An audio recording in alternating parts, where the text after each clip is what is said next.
Hi friends, welcome to my channel. AP వాతావరణ శాఖ నుంచి వెదర్ రిపోర్ట్ అయితే వచ్చింది.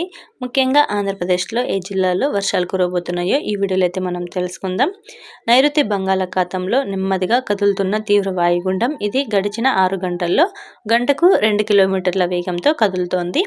ప్రస్తుతానికి ట్రోమ్ కోమలికి 110 కిలోమీటర్లు, నాగపట్నానికి 310 కిలోమీటర్లు, పుదుచ్చేరికి 410 కిలోమీటర్లు, చెన్నైకి 480 కిలోమీటర్లు దూరంలో కేంద్రీకృతమై ఉంది. 12 గంటల్లో శ్రీలంక తీరాన్ని దాటి ఉత్తర వాయువ్య దిశగా పయనిస్తుంది.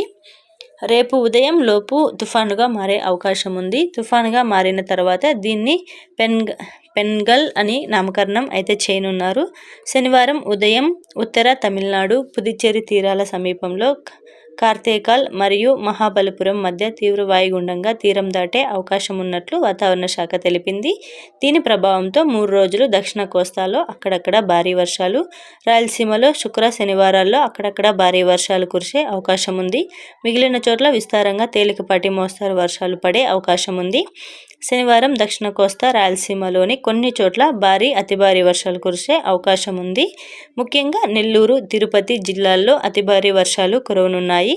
అలాగే కోస్తాంధ్ర తీరంలో గంటకు గరిష్టంగా 70 కిలోమీటర్ల వేగంతో ఈదురుగాలులు వీస్తున్నాయని మత్స్యకారులు శనివారం వరకు సముద్రంలోకి చేపల వేటకు వెళ్లరాదనైతే తెలిపింది. Thank you friends.